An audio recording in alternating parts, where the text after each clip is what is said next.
এই ধরনের বড় জলের বোতল থেকে জল ঢালার সময় দেখা যায় অতিরিক্ত এক্সট্রা জল কিন্তু পড়ে যায়, যার ফলে আমাদের জল অপচয় হয়। এই সমস্যা থেকে সমাধান পেয়ে যেতে পারো কয়েক মিনিটের মধ্যে। তোমাদের বানানো দেখাবো একটি দারুণ জিনিস, যেটা তোমরা এই জলের ড্রামের উপরে রেখে খুব সহজে জল ঢালতে পারবে।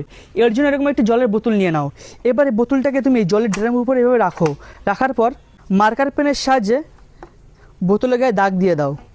এবার এই মাপ বরাবর আমরা এটাকে কেটে নেব। তো চলো বন্ধুরা, এটা করতে করতে আগের ভিডিওতে যারা যারা কমেন্ট করেছিল তাদের নামগুলো বলা যাক। ব্যারাকপুর থেকে দেখেছে কল্পনা ব্যানার্জি, দিল্লির থেকে দেখেছে কুন্তল দাস, আসানসোল থেকে দেখেছে পূজা বৈরাগী, আর কলকাতার থেকে দেখেছে বাসন্তী দাস। আপনাদের সবাইকে অসংখ্য ধন্যবাদ আগের ভিডিওতে কমেন্ট করার জন্য। আর বন্ধুরা, তুমি এই ভিডিওটা কোন জায়গা থেকে দেখলে অবশ্যই কমেন্টে জানাও, যাতে পরের ভিডিওতে তোমাকে ধন্যবাদ জানাতে পারি। তো দেখো, বোতলটাকে আমরা গোল আকার করে কেটে নিয়েছি বোতলের মাপ বরাবর। এবারে বোতলটাকে আমরা এর মধ্যে ভাবে ঢুকিয়ে দেবো। এবার চলো দেখে নেওয়া যাক এর মাধ্যমে তুমি কীভাবে জল ঢালবে, যার ফলে জল এক ফোঁটা আর নিচে পড়বে না।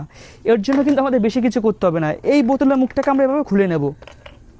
এবার যদি তুমি জল ঢালো, এক ফোঁটা জল কিন্তু আর বাইরে পড়বে না। দেখো কত সুন্দরভাবে জল পড়ছে।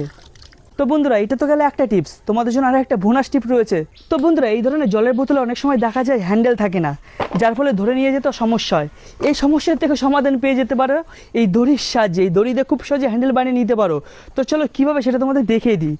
এর জন্য তোমরা দড়িটাকে এইভাবে মাঝখানটায় রাখো বোতলে। এবার এই দড়ির দুটো মাথাকে এভাবে ধরো। সবার প্রথমে দড়িটাকে এভাবে একটা গিট দাও। দেখো যেভাবে নর্মালি গিট বাঁধা হয় সেভাবে আমরা গিটটা দিলাম। এবার এই বোতলের মাথায় নিয়ে এসে আমরা এই গিটটাকে এই মাঝখান থেকে এইভাবে দেখো সরিয়ে দিলাম। নিচে কিন্তু এরকম একটা ফাঁস তৈরি গেছে। এবার সেম পদ্ধতিতে আমরা উপরে এরকম একটা ফাঁস দিয়ে দেবো। আবার আমরা বাঁধনটাকে বাঁধবো। বাঁধনে এই মাঝখানে আমরা ধরে এভাবে ভাগ করে দেব। তো দেখো আর একটা ফাঁদ তৈরি গেছে। এবার শেষের এই দুটো অংশটাকে আমরা গিট দিয়ে দেব। তো দেখো খুব সুন্দর একটা হ্যান্ডেল তৈরি গেছে।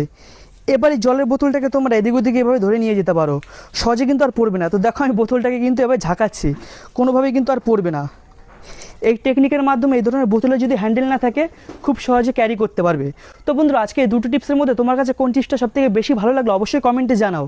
আর এরকম রোজ ইন্টারেস্টিং ভিডিও পেতে এখনই আমাদের ঘরোয়া আইডিয়া ফেসবুক পেজটিকে ফলো করে রাখো।